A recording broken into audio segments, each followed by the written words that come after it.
Hi viewers, ரோஜா Tamil TV channel நேயர்களுக்கு என்னுடைய அன்பான வணக்கங்கள். எப்பவுமே நம்மளோட சினிமா பக்கத்துல ஏதாவது ஒரு படக்குழுவினரை பத்தி பேசிக்கிட்டே இருப்போம். இன்னைக்கு அப்படி ஒரு சூப்பரான படத்தை பத்தி தான் நம்ம பேச போறோம். வாங்க வீடியோக்குள்ள போலாம்.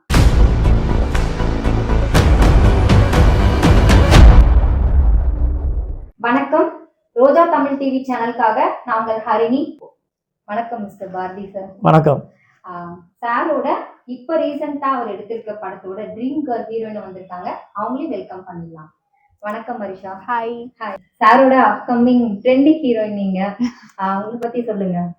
ஸோ வந்து என்னோட ஃபேமிலி பேக்ரவுண்டும் சினிமா ஃபேமிலி தான். ஸோ லைக் அம்மாவும் பெரிய ஆக்ட்ரஸ் பபிதா, அவங்க நான் சிரித்தால் தீபாவளி அந்த சாங்ல வந்து கமல் சரோட டான்ஸ் பண்ணியிருப்பாங்க. ஸோ அந்த மாதிரி விஜய் சரோட பண்ணியிருக்காங்க. அந்த மாதிரி நிறைய பெரிய பெரிய ஸ்டார்ஸோட ஆக்ட் பண்ணியிருக்காங்க. ஈவன் அப்பாவும் வந்து ஃபைட் மாஸ்டர்.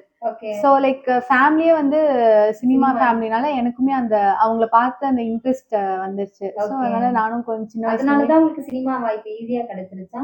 அப்படி சொல்ல முடியாது. நானுமே வந்து ஆடிஷன்லாம் அட்டன் பண்ணி தான் வந்து எனக்கு சான்ஸ் கிடைச்சது. ஈவன் சாரோட மூவிக்குமே ஆடிஷன் பண்ணி தான் நான் வந்து செலக்ட் ஆனேன். ஸோ ஈஸியா அப்படியே சார் நான் என்ன செலக்ட் பண்ணுங்க நான் சொல்ல முடியாதுல்ல. ஸோ ஆடிஷன் அட்டன் பண்ணி சாருக்கு ஓகே ஆனதுக்கப்புறம் தான் செலக்ட் ஆச்சு. ஓகே, உங்களோட ஃபர்ஸ்ட் மூவி சூதுகவும் 2. ஆமா, அதுக்கும் இப்போ இந்த பண்ணிருக்க படத்துக்கும் என்ன விஷயம் டிஃபரன்ஸ் இருக்கு? என்ன இதுல என்ன ஃபீல் குட்டா ஃபீல் பண்றீங்க? சூதுகம் 2 வந்து ஃபுல் அண்ட் ஃபுல் வந்து காமெடி ஜானர் தான். சரி, ஸோ சிவா இருந்தாலே அந்த மூவி எப்படி இருக்கும்னு எல்லாருக்குமே தெரியும். ஸோ அவ்வளோ ஃபன்னா இருக்கும். ஸோ அப்படியே பாத்தீங்கன்னா சாரோட மூவி லைக் நம்ம ட்ரீம் கேர்ள் ப்ராஜெக்ட் வந்து full and full love emotion எல்லாமே அப்படியே குவைட் ஆப்போசிட் அப்படியே.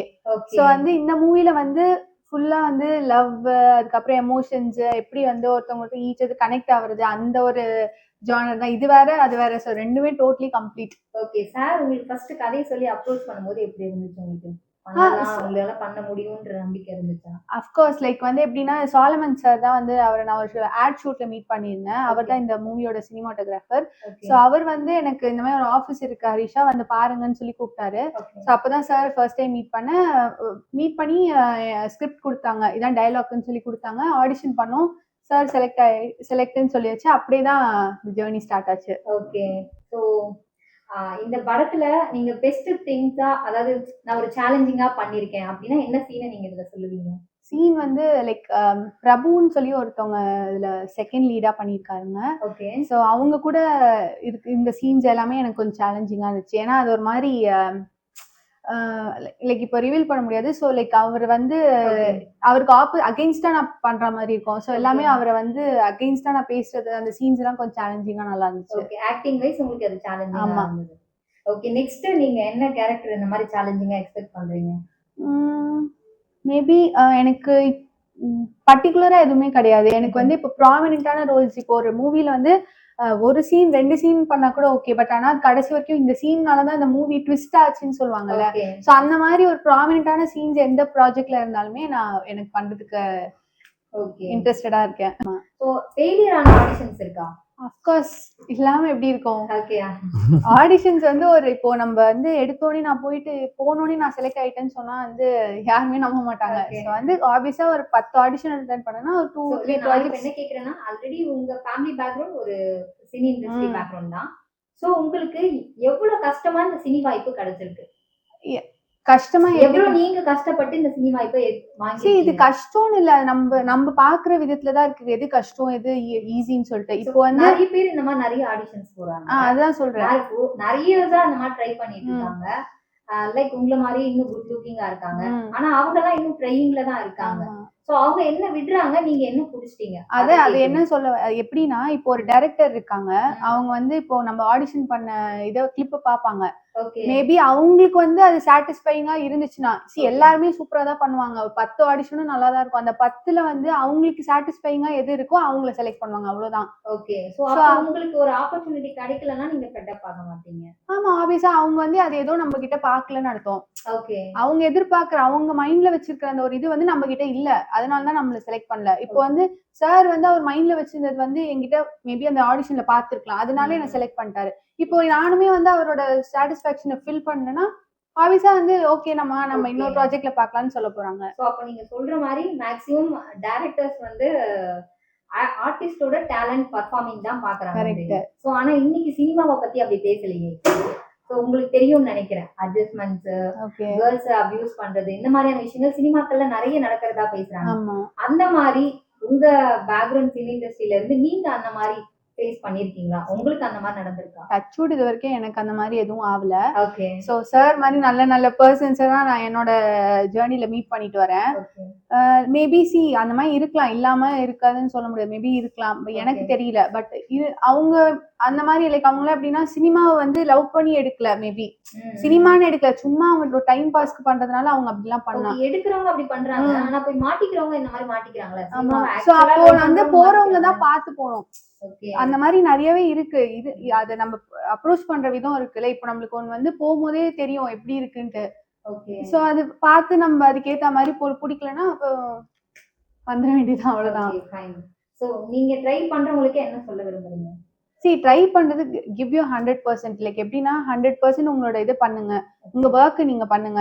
சோ அதுல வந்து மேபி நெகட்டிவும் இருக்கலாம், பாசிட்டிவும் இருக்கலாம். பாசிட்டிவா இருந்துச்சுன்னா ஹாப்பி, நெகட்டிவா இருந்துச்சுன்னா அதுல இருந்து அப்படியே வெளியே வந்துடணும், அவ்வளவுதான். ஓகே. சினிமா உங்களுக்கு இந்த அளவுக்கு பிடிக்கிறதுக்கு என்ன ரீசன்? என்ன ஆப்வியஸா எங்க வீட்ல எல்லாருமே வந்து சினிமால இருக்காங்க. சோ எனக்கு எப்படி பிடிக்காம இருக்கும்? உங்களுக்கு பர்சனலா ஏதாவது ஒரு பாயிண்ட் பிடிச்சிருக்கும்ல, அவங்களுக்கு பிடிச்சு பண்றாங்க. ஆமா. Like maybe like fame okay. ஃபேம்னு சொல்லலாம். எனக்கு ஃபேம் அந்த பிடிக்கும். அந்த எப்படி சொல்றது, எல்லாரும் நம்மள ஒரு மேபி அப்படி இருக்கலாம். அந்த இது வந்து எனக்கு பிடிச்சிருந்துச்சு, அதனால நானும் அதே. ஆமா. Okay fine. சோ சூதுகவும் 2 படத்துல வந்து நீங்க அந்த ஹீரோவோட இமேஜினரி கேரக்டரா இருந்தீங்க. ஆக்சுவலா ட்ரீம் கேர்ள்னு கூட சொல்லலாம். இந்த படத்திலேயே நீங்க ஒரு இந்த ட்ரீம் கேர்ள் படத்துல ஆக்சுவலா ட்ரீம் கேர்ள்ன்ற ஒரு படத்திலேயே நீங்க இப்ப பண்ண ஆரம்பிச்சீங்க. இதுலயே எப்படி அந்த மாதிரி ஒரு இமேஜினரி கேரக்டராவே இருக்கீங்களா, இல்ல ஆக்சுவலா ரியலாவே? இல்ல, மேபி இது டபுள் ஆக்ஷன், டூயல் ஆக்ஷன் இருக்குதுல. சோ இமேஜினரியா டூயல் ஆக்ஷனா இருக்கீங்களா? சோ இமேஜினரியாவும் வரும், ரியாலிட்டிலயும் நான் வருவேன். சோ ரெண்டுமே சேம் தான். இதுல நீங்க இந்த கேரக்டர் பண்ணதுல உங்களுக்கு என்ன ஃபீல் இருக்கு? சோ ட்ரீம் கேர்ள் படத்துல அரிஷா பண்ணிருக்க கேரக்டர், அரிஷானா என்னன்னு சொல்லுங்க. ட்ரீம் கேர்ள்யா? இந்த மூவியே வந்து ஃபுல்லா ஒரு ட்ரீம் தான். ட்ரீம் அண்ட் ரியாலிட்டியை கம்பைன் பண்ணி என்ன ஒரு அவுட்கம்ன்றதா இந்த மூவியோட அவுட்லைனு. ஸோ வந்துட்டு இந்த ப்ராஜெக்ட்ல வந்து ஃபர்ஸ்ட் இந்த அவுட்லைன் 1 லைன் கேட்டும் போதே வந்து ரொம்ப டிஃப்ரெண்டா இருந்துச்சு, எனக்கு ரொம்ப பிடிச்சிருந்துச்சு. நல்லா டிஃப்ரெண்டா இருக்கே, லைக் வந்து இன்னும் கொஞ்சம் ஸ்கிரிப்ட் வைஸ் லைக் இன்னும் இது பண்ணி. சார் சொன்னாரு ஃபர்ஸ்ட் 1 லைன் மட்டும் சொல்றேன், எப்படி இருக்குன்னு சொல்லுங்கன்னா எனக்கு ரொம்ப பிடிச்சிருந்துச்சு. அதுக்கப்புறம் ஃபுல் டீட்டெயில்டா இன்ஸ்கிரிப்ட் படிச்சோடனே எனக்கு சார் நான் it's okay sir, like will start the ப்ராசஸ்ன்ற மாதிரி தான் போச்சு. அண்ட் லைக் வந்து இந்த ப்ராஜெக்ட் குள்ள ஃபர்ஸ்ட் டே ஷூட்ல இருந்து லாஸ்ட் டே வரைக்கும் எனக்கு ரொம்ப கம்ஃபர்டபுளா வச்சுக்கிட்டாரு சார். எப்படின்னா மூவிக்கு வந்து ஸ்கிரிப்டுக்கு என்னென்ன வேணும், என்ன உங்களுக்கு எப்படி கம்ஃபர்டபுளா இருக்கு, என்ன உங்களுக்கு என்ன கம்ஃபர்டபுளா இருக்கோ அதை நீங்க பண்ணுங்க அப்படின்னு சொல்லி எல்லாமே என்கிட்ட, எல்லாமே என் சாய்ஸ் தான். சோ எனக்கு ரொம்ப ஈஸியா இருந்துச்சு சாரோட ஒர்க் பண்றதுக்கு. அண்ட் லைக் இந்த ப்ராஜெக்ட் வேற டபுள் ஆக்ஷன் வேற. சோ எனக்கு இன்னொரு மேபி நம்ம இன்னொரு எக்ஸ்ட்ரா எஃபர்ட் போடணும் இல்லையா அந்த ஒரு இதுக்கு. டபுள் ஆக்ஷன் சொல்ல முடியாது, அது வந்து ஒரு ட்ரீம் கம் ரியாலிட்டி அந்த மாதிரி. சோ வந்து நல்லா இருந்துச்சு, it was different. Okay. So dream girl ப்ராஜெக்ட்ல நம்ம டைரக்டர் பாரதி சார் உங்களுக்கு எவ்வளவு ஃபிளெக்சிபிளா ஒர்க் பண்ணி கொடுத்தாரு? ஃபுல் அதான் சொன்னேனே 100% ஃபிளெக்சிபிள். ஓகே. சோ இப்போ இன்னைக்கு நிறைய கதாநாயகன்கள், நிறைய கதாநாயகிகள் உருவாக்கிட்டே இருக்காங்க. வராங்க, ஒரு ஷார்ட் பீரியட்ல பெருசா பண்றாங்க, சடனா டவுன் ஆயிடுறாங்க. ஆனா இன்னைக்கு சொல்ற அளவுக்கு யார் யார் இருக்காங்கன்னா உங்க சாயல், லைக் நீங்க சமந்தா சாயல்ல இருக்கீங்க. சமந்தா, நயன்தாரா, த்ரிஷா, இன்னும் இவங்களே தான் அந்த லைன்ல இருக்காங்க. சோ சமந்தா மாதிரி இப்ப அவங்க எல்லாம் பாத்தீங்கன்னா அவங்க கதாநாயகியாவே அவங்கள தக்க வச்சுக்கிறதுக்காக ஒர்க் அவுட் பண்றது, ஃபிட்னஸா இருக்கிறது, இந்த மாதிரியான சின்ன சின்ன வழிகள் எல்லாம் தேர்ந்தெடுத்திருக்காங்க. இப்போ ரீசெண்டா தமன்னா எல்லாம் பாத்தீங்கன்னா லீடா பண்றதுக்காக கிளாமர் எல்லாம் பண்ண ஆரம்பிச்சாங்க. ஃபர்ஸ்ட் தமன்னா எல்லாம் அப்படி நம்ம பார்த்ததே இல்லை. இப்ப நிறைய கிளாமர் பண்ண ஆரம்பிச்சாங்க, நிறைய ஐட்டம் சாங்ஸ் எல்லாம் பண்ண ஆரம்பிச்சாங்க. சோ இந்த மாதிரி கதாநாயகி இடத்தை தக்க வச்சுக்க நீங்க ஒரு கதாநாயகியா என்ன பண்றீங்க? ஸோ வந்து ஃபர்ஸ்ட் இந்த நயன்தாரா, சமந்தா, த்ரிஷா இவங்க எல்லாருமே வந்து இந்த ஜென்ரேஷன்ல இருந்து வரல. எல்லாமே வந்து ஒரு 10 இயர்ஸ் மேபி 10 இயர்ஸ் ஜேர்னியா அவங்க வந்து பண்ணிட்டு இருக்காங்க. ஸோ 10 இயர்ஸ் முன்னாடி பாத்தீங்கன்னா வந்து அவங்க எப்படி பீக்ல இருந்தாங்களோ அந்த டைம்ல வந்து அவ்வளவா காம்படிஷன் கிடையாது. அப்போ இந்த இன்ஸ்டாகிராம் கிடையாது, ரீல்ஸ் கிடையாது. வெறும் வந்துட்டு ஒரு 10 ஹீரோயினா 10 ஹீரோயினா இருப்பாங்க. இப்போ வந்து இன்ஸ்டாகிராம் ரீல்ஸ்லயே வந்து அவங்க தன்னைத்தானே ஹீரோயின் செட் எல்லாம் போட்டு அவங்களே ஆரம்பிச்சிடுறாங்க. ஸோ அதனால வந்துட்டு எல்லாம் இப்போ வந்து முன்னெல்லாம் வந்து எப்படின்னா ஹீரோயினை தேடணும்னா போட்டோஸ் லைக் அப்பெல்லாம் ஆஃபீஸ்ல போட்டோஸ் வரும்ல, அப்பெல்லாம் போன் கேமரா போட்டோஸ் தான். ஸோ அந்த மாதிரி கொடுப்பாங்க, அப்படிதான் செலக்ட் பண்ணுவாங்க. இப்போ எப்படி செலக்ட் பண்றாங்கன்னா இன்ஸ்டாகிராம் ரீல்ஸ். இந்த ரீல் நல்லா இருக்கு, இந்த பொண்ணு கூப்பிடுங்க, டெக்ஸ்ட் டிஎம் பண்ணுங்க அப்படின்னு சொல்லி கூப்பிட்டுறாங்க. சோ அப்பவும் இப்பவும் நம்ம கம்பேரே பண்ண முடியாது. அப்போ உள்ள ஜென்ரேஷன் வேற, இப்போ உள்ள ஜென்ரேஷன் வேற. அண்ட் லைக் டெக்னாலஜி வைஸ் ரொம்பவே எவால்வ் ஆயிடுச்சு. அண்ட் லைக் இப்போ நம்ம நினைச்சோம்னா நம்ம வந்து அப்பெல்லாம் ப்ரெஸ் கூப்பிட்டு தான் நம்ம ஒரு இது பேச முடியும். இப்பெல்லாம் போன்லயே நம்ம பேசி இன்ஸ்டால போட்டோம்னா எல்லாருக்குமே தெரிய ஆரம்பிச்சிடும். சோ லைக் அதையும் இதையும் நம்ம கம்பேர் பண்ண முடியாது. இப்போ உள்ள ஜென்ரேஷன் எல்லாமே எப்படி, இப்போ நான் எப்படி தக்க வச்சுப்பேன்னு கேக்குறீங்கன்னா, மேபி சி கேர்ள்ஸ்ன்னு பாத்தீங்கன்னா வந்து எப்படின்னா 2-3 திங்ஸ் இருக்கு. ஒன்னு வந்து நல்லா ஆக்ட் பண்ணிட்டா ஓகே அவங்க மைண்ட்ல ரெஜிஸ்டர் ஆயிடும். இல்ல செகண்ட் வந்து கிளாமர் ரூட், அது வந்து அவங்க மைண்ட்ல ரெஜிஸ்டர் ஆகும். லைக் இது ரெண்டுமே பண்ணோம்னா அப்போ தேர்ட் இது. ஸோ அவங்க கிளாமரும் பண்றாங்க, நல்லாவும் ஆக்டும் பண்றாங்க, அப்போ வந்து இவங்களை கூப்பிடுங்கன்னு சொல்லி மேபி அவங்க மைண்ட்ல ஒரு இது வரும். ஆனா இப்போ முக்கால்வாசி பேர் கேர்ள்ஸ்னால எப்படின்னா வந்து கிளாமர் மட்டும்தான், ஆக்டிங்கை விட இப்போ கிளாமருக்கு மட்டும்தான் நிறைய இம்பார்ட்டன்ஸ் தராங்களோ அப்படின்னு சொல்லி எனக்கு தோணுது. ஸோ எனக்கு என்ன தோணுதுன்னா மேபி கிளாமர் சைடு வந்து ரொம்ப போகாம கிளாமர் பண்ணலாம், பட் நாட் சோ வல்கர். கிளாமருக்குன்னு ஒரு பீக் ஒரு லிமிட் இருக்குல்ல, வல்கருக்கும் கிளாமருக்கும் ஒரு லைன் இருக்கு. சோ அந்த லைன் வரைக்கும் பண்ணலான்ட்டு என்னோட மைண்ட் இருக்கு. Okay, not so vulgar but கிளாமரும் பண்ணுவேன். சோ அவ்வளவுதான். ஓகே, சோ அப்ப இந்த படத்துல நீங்க உங்களை எந்த அளவுக்கு அழகா சார் காமிச்சு எந்த அளவுக்கு ஆடியன்ஸ் உட்கார வைக்க போறீங்க? கண்டிப்பா சார், சாலமன் சார் உண்மையில ஒரு சினிமாட்டோகிராஃபி செம்மையா வந்திருக்கு. அந்த சாங்லயே வந்து நான் எக்ஸ்பெக்டே பண்ணல இவ்வளவு அழகா இருக்கும்ட்டு.